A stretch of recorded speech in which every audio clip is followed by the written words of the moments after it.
Dear students, in this topic, the third heading will be the relationship between the surface area to volume.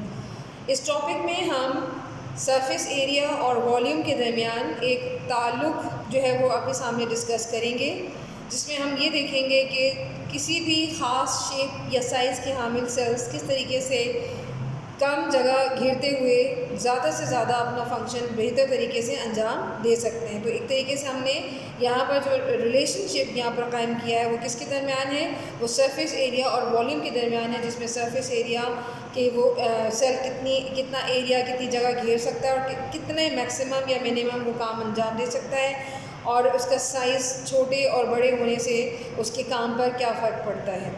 So actually we are here finding out the solution of this question, that how could we illustrate the surface area to volume relationship by using the cube shaped cells. हमने यहाँ पर एक ख़ास किस्म की shape के हामिल sales का इस्तेमाल करना है, and not only this but also we are here mentioning that cube shape cells with reference or with respect to their size as well. हमने यहाँ पर उस क्यूब शेप सेल्स को ना सिर्फ शेप के लिहाज से बल्कि उसके साइज़ के लिहाज से भी चेक करना है, उसकी एक तरीके से इलस्ट्रेशन करनी है कि वो सेल्स किस तरीके से अपने फंक्शन को जो है वो रेगुलेट करेगा।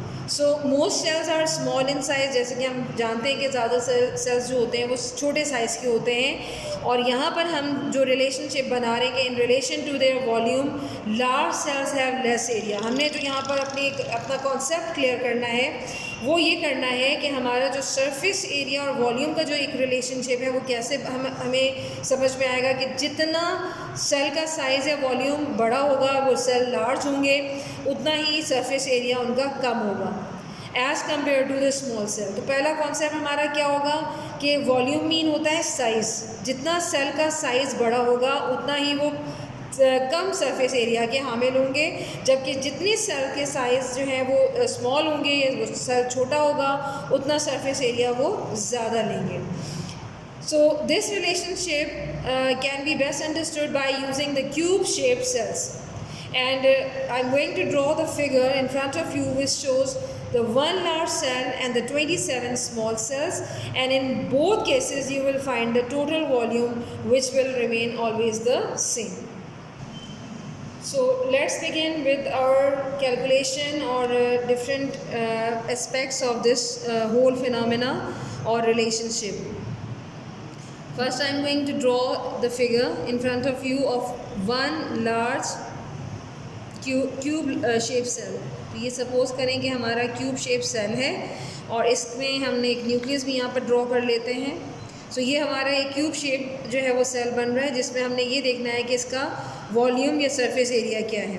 Along with it I am going to draw the 27 small cells. इसका मतलब ये हुआ कि इसी तरह का एक शेप का हामिल सेल होगा, लेकिन उसका साइज़ छोटा होगा। So this is the one large cell, and in contrast to this, यानी इसके बरक्स हम क्या ड्रॉ कर रहे हैं, 27 स्मॉल सेल्स, और इसमें हमने ये डॉट न्यूक्लियस को रिप्रेजेंट करने के लिए बनाया है। इस तरीके से आप इसको जब कंप्लीट करेंगे तो आपके तकरीबन कितने सेल्स हो जाएंगे, यानी इस तरीके से अगर मैं ड्रॉ करूँ आपके सामने तो 1 2 3 और इसी के साथ फिर 4 5 6, और इन्हीं के बैक साइड पे फिर आपकी एक मज़ीद सीरीज़ बनेगी सेल्स की, जो कि एट द बैक मज़ीद इसके 3 आपने रॉज बना लेनी है, और यहाँ पर एक रॉ और आप कंप्लीट करेंगे। And in this form you have to make at least 27 cells. So ये अगर सपोज़ करें कि 9 सेल्स आपको फ्रंट पे नज़र आ रहे हैं, सो द 9 एंड 9 ये 3 कॉम्बिनेशन बन रही है, सो 9 3 ज़ 27। तो हम 27 सेल्स तो नहीं बना रहे, लेकिन हम ये रिप्रेजेंट कर रहे हैं कि ये 9 सेल्स जो आपको फ्रंट से नज़र आ रहे हैं, इसके पीछे एक और रॉ है 9 सेल्स की, और इसके पीछे एक और रॉ है जो कि ये कंप्लीट कर रही है 27 स्मॉल सेल्स को। Now you have to calculate out the volume of the cell. अब हमने सबसे पहले जो है वो इनका वॉल्यूम निकालना है। So what is the formula of taking out volume? So volume क्या होता है, length into breadth into height. अब हमने देखना है कि इसकी लेंथ कितनी है। अगर हम सिर्फ इस एक लार्ज सेल की लेंथ को देखें तो इसकी लेंथ हमें जो है वो इतनी मालूम हो रही है कि अप्रॉक्सीमेट हम इसको अपने एक आइडिया के अकॉर्डिंग लिख लेते हैं कि सपोज़ कि ये 30 माइक्रोमीटर है।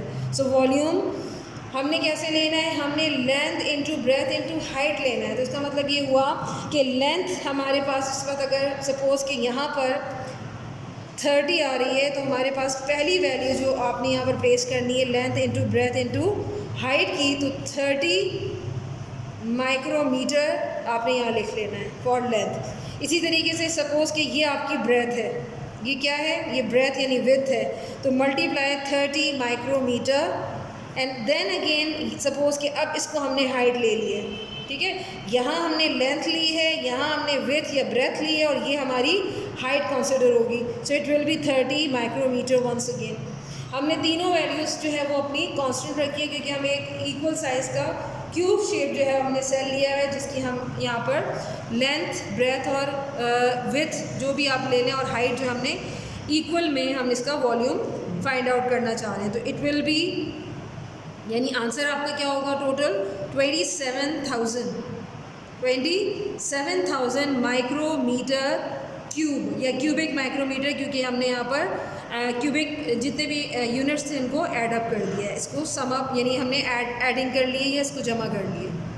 Now in contrast to the total volume, ये जो हमारा टोटल वॉल्यूम आ गया है, the total surface area are very different.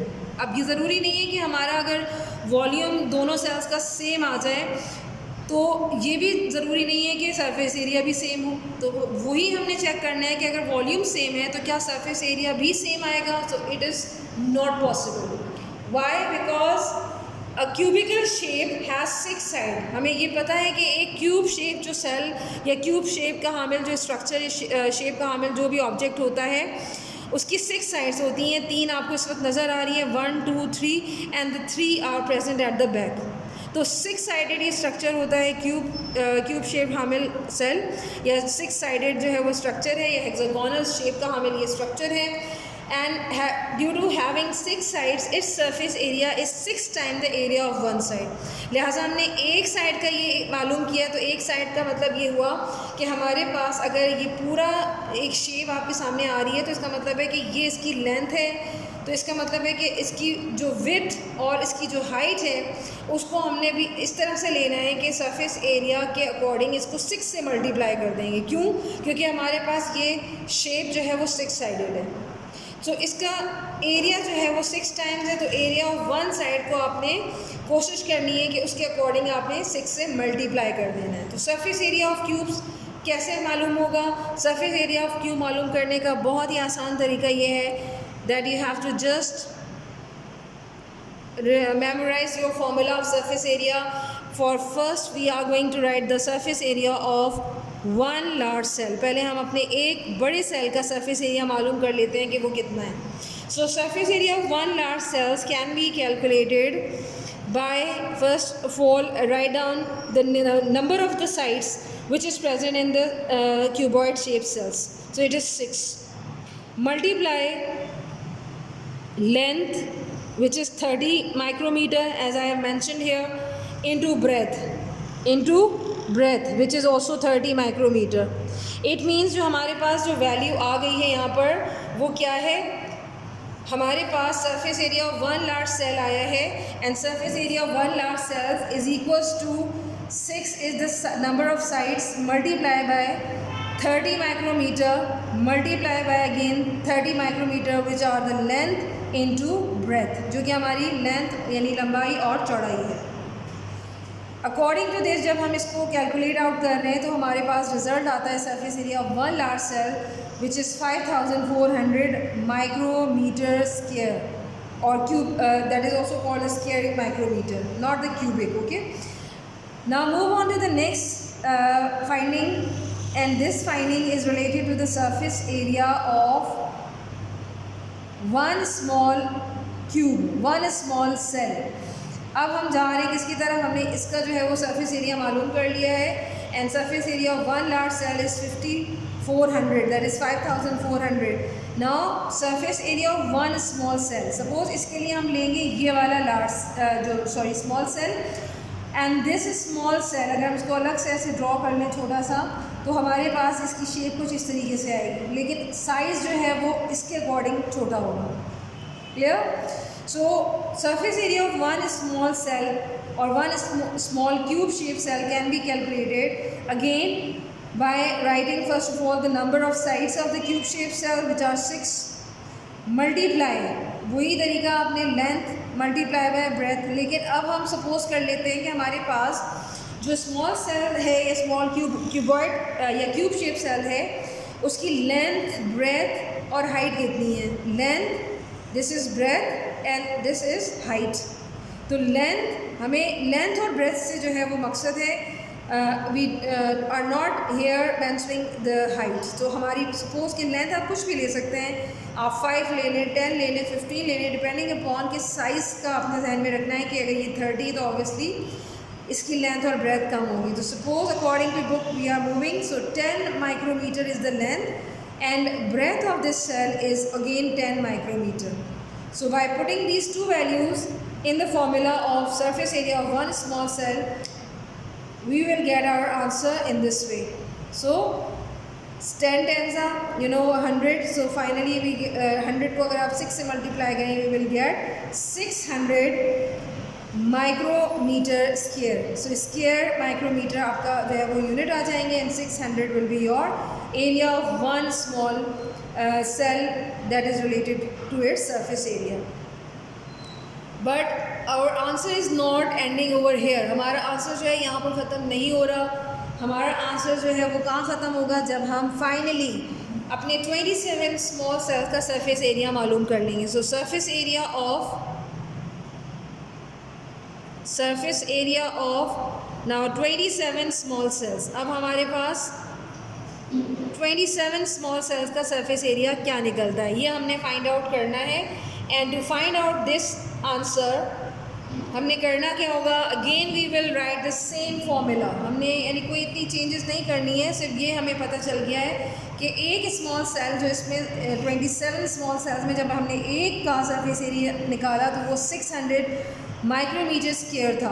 अब हमने surface area of 27 small sales किए हैं, इसका मतलब है हमारी जो साइड्स का जो प्रॉब्लम है वो अब सॉल्व हो गया है। अब हमने साइड्स नहीं लेनी है, बल्कि हमने उस एक साइड का हम निकाल चुके हैं सरफेस एरिया। अब हमने इंस्टेड ऑफ 6 हमने क्या करना है, हमने अपने जो 27 स्मॉल सेल्स हैं उनको सिंपली मल्टीप्लाई कर लेना है अपने उस surface area one small cube shape cell से, जो कि 600 माइक्रोमीटर स्क्वायर है। सो जब हम इसको मल्टीप्लाई करते हैं तो हमारे पास टोटल सरफेस एरिया आ जाता है 27 स्मॉल सेल्स का, जो कि 16,200 माइक्रोमीटर स्क्वायर के बराबर।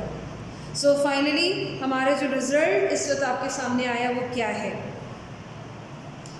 Starting from the surface area of 1 large cells, जो कि हमारे पास आया 5,400 माइक्रोमीटर स्क्वायर, और हमारे पास 27 स्मॉल सेल्स का जो सरफेस एरिया आया है वो 16,200 माइक्रोमीटर स्क्वायर है।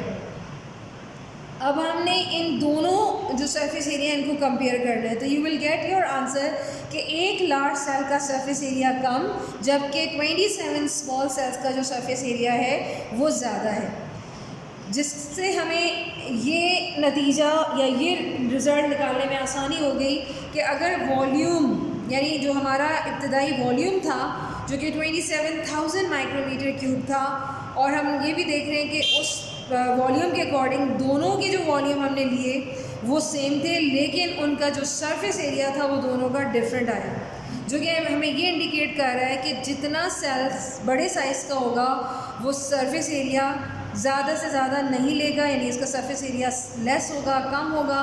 लेकिन अगर उतनी ही जगह पर उतने ही वॉल्यूम के अंदर उतनी कैपेसिटी के अंदर सेल्स की तादाद ज़्यादा लेकिन उनका साइज़ छोटा कर दिया जाए तो उनका सरफेस एरिया बढ़ जाएगा। तो यहाँ से हमें ये इस चीज़ का अंदाज़ा हो जाता है कि surface area actually related to the function, और जितना सेल का साइज़ छोटा होगा और सरफेस एरिया उसका ज़्यादा होगा, सेल अपनी मैक्सिमम एक्टिविटी वहाँ पर शो करेगा।